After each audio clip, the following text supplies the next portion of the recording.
English गुरु इस channel में स्वागत है। आज हम जो है कॉल इन एडवांस अग्रिम याचना से संबंधित प्रश्नों को हल करेंगे। पिछले वीडियो में हमने क्वेश्चन नंबर 24 तक के पूरे 1 से लेकर क्वेश्चन 24 तक के प्रश्नों को हल किया है। 25 नंबर का क्वेश्चन देखते हैं। 25 नंबर का क्वेश्चन क्या कहता है, तो एक कंपनी ने 100 रुपये वाले 1000 6% ऋण पत्र 105 रुपये प्रति ऋण पत्र की दर से निर्गमित किए।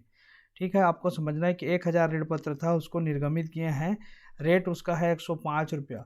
100 रुपये वाला था जिसको हमने 105 रुपया में निर्गमित किए, मतलब 5% आपका क्या हो गया, 5% जो है प्रीमियम पर निर्गमित किए। समझ में आ रहा होगा, क्योंकि 100 रुपये का है, 105 रुपये हम जारी किए, मतलब 5 रुपये एक्स्ट्रा है, मतलब 105 रुपये है, मतलब 5% प्रीमियम पर निर्गमित किए हम इसको। इनका भुगतान इस प्रकार किया जाना था: 20 रुपये आवेदन पर, 30 रुपये आवंटन पर और 30 रुपये प्रथम याचना पर और 25 रुपये द्वितीय एवं अंतिम याचना पर। इन सब को अगर जोड़ करके देखेंगे तो कितना हो रहा है, देखिए 30 और 20 50 हो गया, और 30 60 70 80 80 और 90 100 और 5 105। ठीक है, तो ये बांट दिया है। तो हमको यहाँ पर ये नहीं लिखा है कि किस पर जो है ये प्रीमियम की राशि जो 5 रुपये एक्स्ट्रा में जो निर्गमित किया उसको ली गई, तो हमको आवंटन पर इसका समायोजन करना है। ठीक है, ऋण पत्रों के निर्गमन की एक शर्त यह थी कि ऋण पत्रों की राशि इकट्ठी ऋण पत्रों के आवंटन की भुगतान तिथि पर भुगतान की जा सकती है। क्या बोल रहा है कि ऋण पत्रों के निर्गमन की एक शर्त यह थी, बोल रहा है कि ऋण पत्रों की राशि, ऋण पत्र हैं मतलब ये जो राशि है उसको ऋण पत्रों की इकट्ठी राशि, मतलब पूरी जो राशि है 105 रुपये, ऋण पत्रों के आवंटन की भुगतान तिथि पर भुगतान की जा सकती है। जो आवंटन का जो डेट रहेगा इस आवंटन का, उस तिथि को संपूर्ण राशि को आप भुगतान कर सकते हैं करके ऐसी सुविधा दे रहे हैं। और ऐसी दशा में इस अग्रिम भुगतान की राशि पर जो है 6% प्रति वर्ष की दर से ब्याज दिया जाएगा।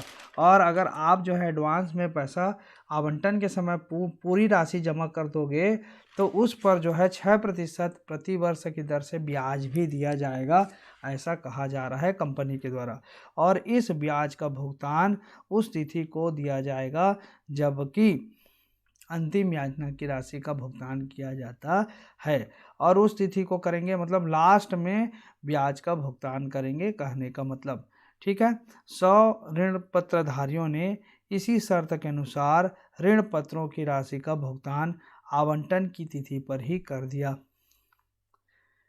100 जने इस बात को मान गए कि ठीक है, हमको जो है पहले अगर भुगतान कर देते हैं आवंटन के समय, तो हमको जो पहले भुगतान करने पर जो याचना और द्वितीय याचना, इन दोनों की राशि को हमने पहले भुगतान कर दिया आवंटन पर, तो एक्स्ट्रा जो पैसा पेमेंट किए समय से पहले उस पर ब्याज मिलेगा।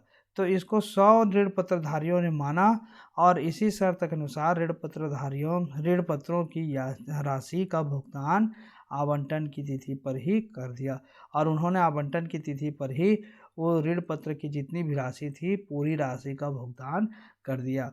निर्गमन और आवंटन तिथि 1 जनवरी 2012। निर्गमन और आवंटन तिथि कब है? 1 जनवरी 2012। प्रथम याचना तिथि है 1 मार्च 2012 और द्वितीय एवं अंतिम याचना तिथि है 1 जून 2012। ठीक है, ये डेट दिया हुआ है। क्यों दिया है इसको हम आगे समझेंगे, क्योंकि हमको जो है ब्याज का कैलकुलेशन यहाँ पर करना पड़ेगा। कंपनी की पुस्तकों में जनरल के लेखे कीजिए। कंपनी की पुस्तकों में हमको क्या करना है? जनरल के लेखे करना है। ठीक है, तो चलिए बनाते हैं और समझते हैं। क्वेश्चन नंबर कौन सा है? 25। क्वेश्चन नंबर 25 मैंने यहाँ पर देखिए लिखा हुआ है। पहले तो हमको आवेदन की राशि प्राप्त होगी, तो हम लिखेंगे बैंक खाता विकलन 6% ऋण पत्र आवेदन खाता से आवेदन की राशि प्राप्त होने पर, आवेदन की जो राशि है वो प्राप्त होने पर लिख देंगे हम बैंक खाता विकलन 6% ऋण पत्र आवेदन खाता से। हो गया, बैंक खाता विकलन 6% ऋण पत्र आवेदन का आवेदन की राशि प्राप्त होने पर। अब यहाँ पर हमको जानना है कि कितनी राशि प्राप्त हुई? 20,000। 20,000 कहाँ से आया?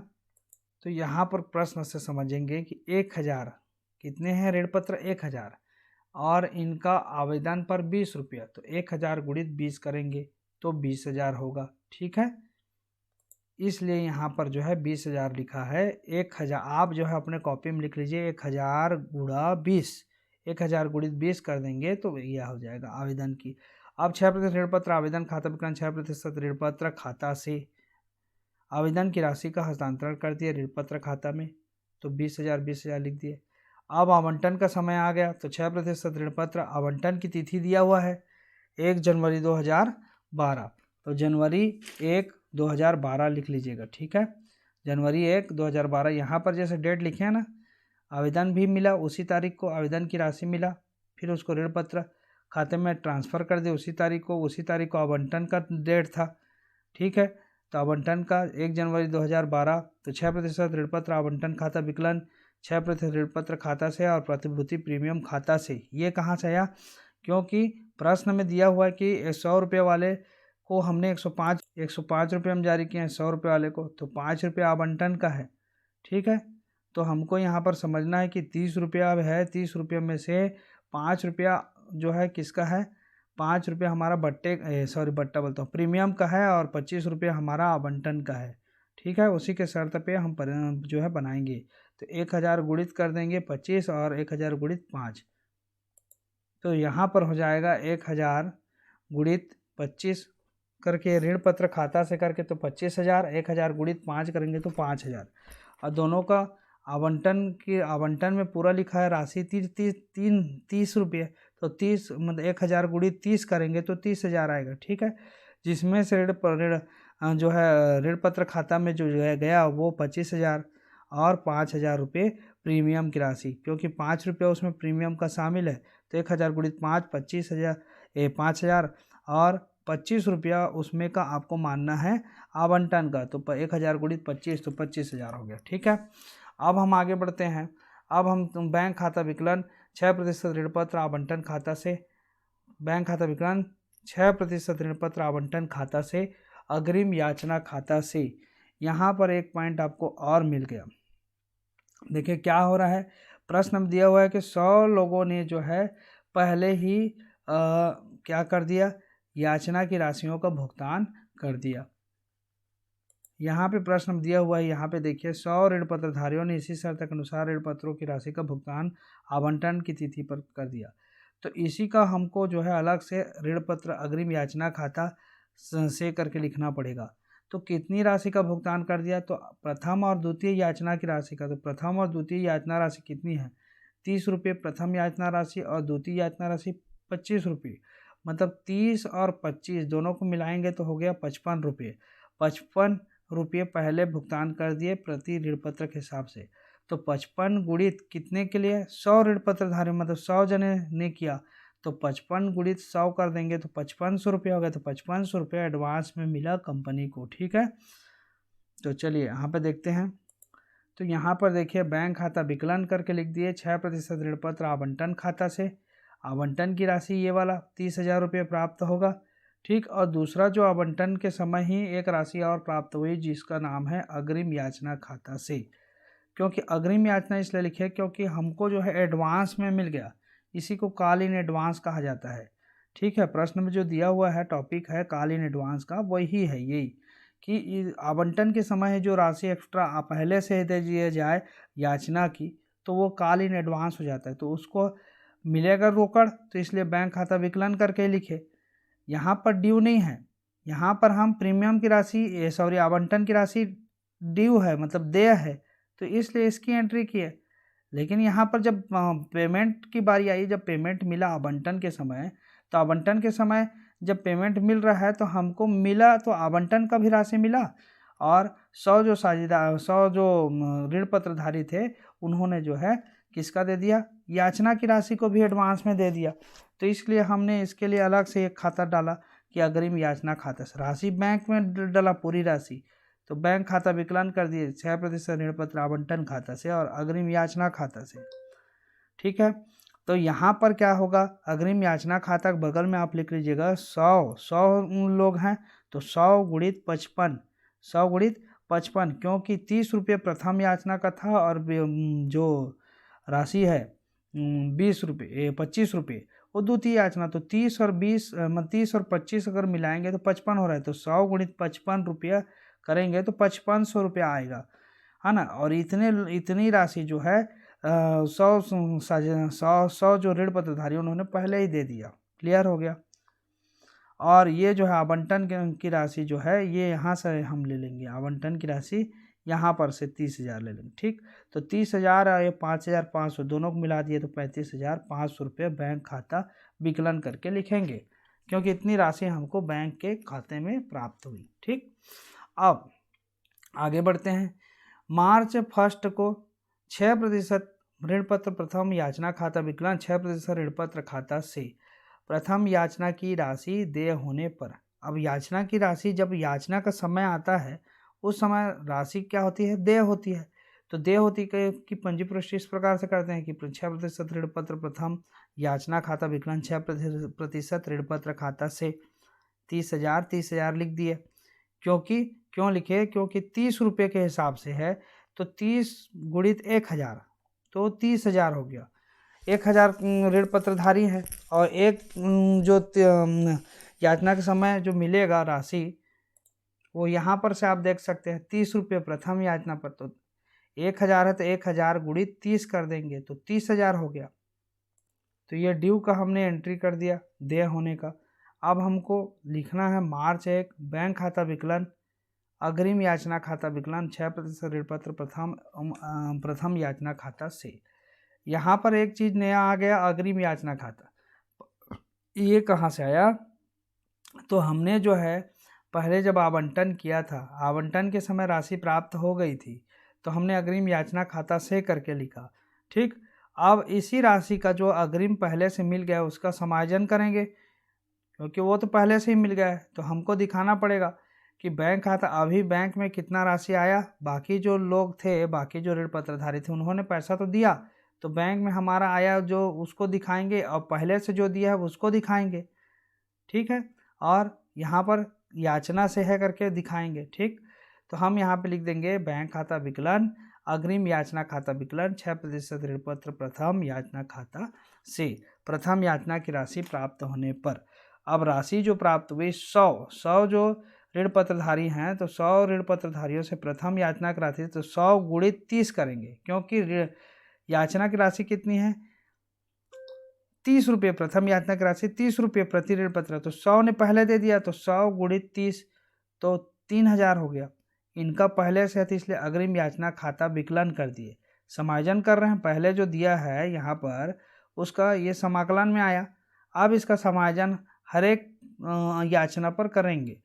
तो यहाँ पर अब प्रथम याचना में कितनी राशि, तो 30 रुपये के हिसाब से है तो 100 गुणित 30 कर देंगे तो 3,000 रुपये का समायोजन होगा। अब बैंक खाता विकलन करके 27,000 लिखेंगे, क्योंकि 27,000 और मिला, बाकी जो थे 1,000 में 100 को माइनस कर दो तो 900 गुणित कितना लिखेंगे 900 गुणित 30, तो 900 गुणित 30 कर दिए 9 18 9 30 27, तो 27,000 हो गया। 900 यहाँ पे लिखेंगे आप 900 गुणित 30 और यहाँ पर आप लिखेंगे 100 गुणित 30। ठीक है, तो टोटल जो है 1,000 है तो 1,000 गुणित 30 कर दीजिए तो कितना आ जाएगा 30,000 आ जाएगा। ठीक है, उसके बाद यहाँ पर चलते हैं जून 1 तारीख को 6% ऋण पत्र द्वितीय एवं अंतिम याचना खाता विकलन द्वितीय एवं अंतिम याचना खाता विकलन 6% ऋण पत्र खाता से द्वितीय एवं अंतिम याचना की राशि देय होने पर वैसी पंजीपुष्टि होगा जैसे पहले होते आ रहा है। जब प्राप्त होगा वहाँ पर जो है हमको क्या करना है, समायोजन करना पड़ेगा।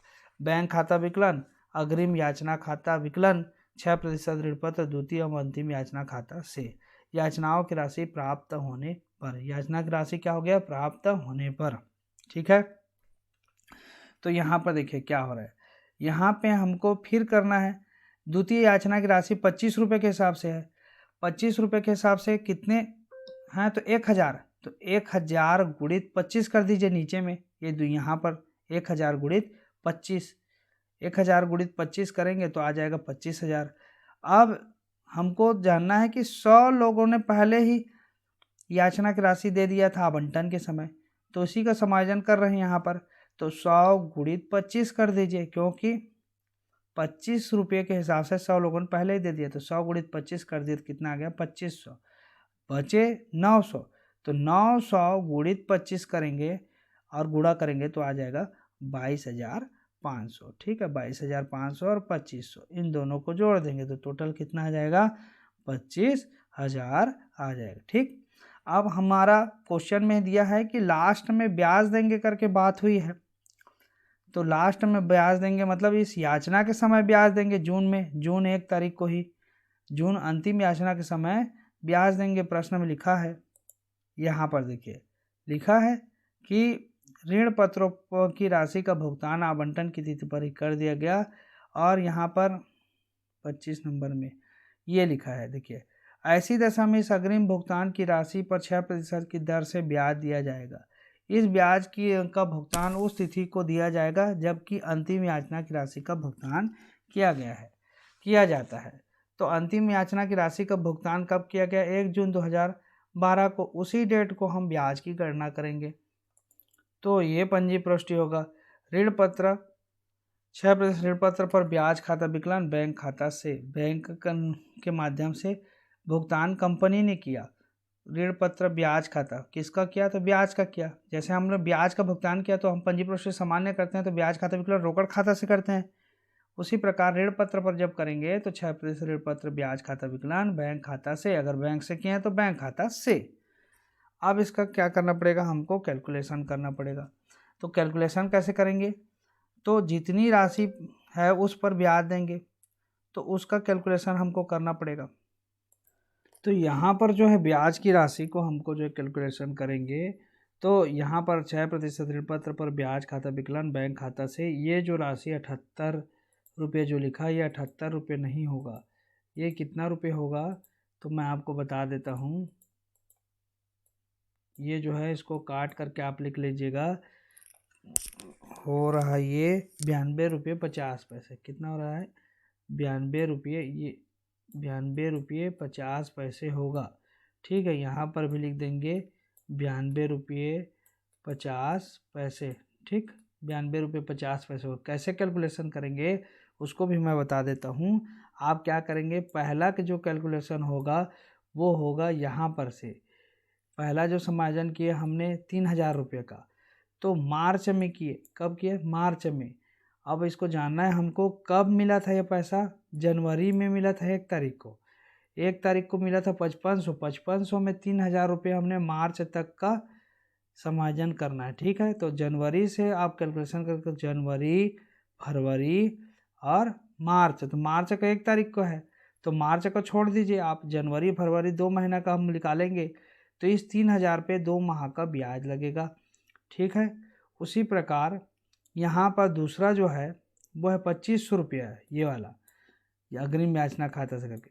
अब इस पर अगर निकालेंगे यहीं से जनवरी से, तो जनवरी, फरवरी, मार्च, अप्रैल, मई, और जून को 1 तारीख को है तो जून को छोड़ दीजिए, तो मई तक, मई मतलब 5 महीने का हो गया। तो 2500 पर जो है कितने महीने का निकलेगा, 5 महीने का, और 3,000 पर 2 महीने का। तो 3,000 गुणित कर दीजिए आप, कितना, 2 माह का निकालेंगे तो 2, और कितना परसेंट के हिसाब से, 6% के हिसाब से। ठीक है, इसको पहले भी लिख सकते हैं, इसको पहले, इसको बाद में भी लिख सकते हैं, है ना। तो 3,000 माह 2 महीने का निकालना है, और 6% के है दर, और नीचे में क्या लिखेंगे, माह के नीचे में 12, माह के नीचे में 12 गुणित हो जाएगा, यहाँ पर माह के नीचे में 12 और परसेंट के नीचे में 100। ठीक है, क्योंकि 6/100 होगा, 2/12 होगा। और इसको अब हम कटाएंगे तो हमारा आ जाएगा, कितना आ रहा है, 30 रुपये। 6 कम 6 दूने, और ये 2 और 2 कट गया, मतलब कितना आ गया, ये 30 रुपये। ये 30 रुपये पहले वाले का हो गया। ठीक, समझ में आ गया होगा पहले वाले का। उसी प्रकार दूसरे का भी करेंगे। दूसरे का भी क्या करेंगे, तो दूसरे का हमको निकालना है 2500 का। 2500 गुणित कर देंगे, 5 महीने का है तो 5 और परसेंट है 6 तो 6 लिख देंगे, बटे कर देंगे यहाँ पे 12 गुणित 100। अब इसको भी जब हम कटाएंगे तो आ जाएगा 62 रुपये 50 आएगा। तो 62 और 30 को जोड़िए, कितना हो गया? 60, 70, 80, 90, 92 रुपये 50 पैसे। तो यहाँ पर हमने लिख दिया 92 रुपये 50 पैसे। तो ये इस प्रकार से बनेगा ये प्रश्न, ठीक है, आपको ध्यान रखना है। कॉल इन एडवांस कैलकुलेशन भी ऐसे ही करना है, ये पहले का ये दूसरे का, ठीक। इसको आप अपने कॉपी में अच्छे से नोट कर लीजिएगा। तो आज के वीडियो में बस इतना ही रखते हैं। नेक्स्ट वीडियो में हम जो इसके आगे के प्रश्नों को हल करेंगे। 23 नंबर का क्वेश्चन देख लीजिए, कॉल इन एडवांस, ऐसे ही 23 नहीं 25 नंबर का क्वेश्चन है, कॉल इन एडवांस इस प्रकार से बनेगा। क्लियर हो गया होगा, ठीक है। तो आज के लिए बस इतना ही। वीडियो को देखने के लिए आप सभी का धन्यवाद। चैनल में अगर नए हैं तो सब्सक्राइब कर दीजिए और अधिक से अधिक वीडियो को शेयर कीजिएगा।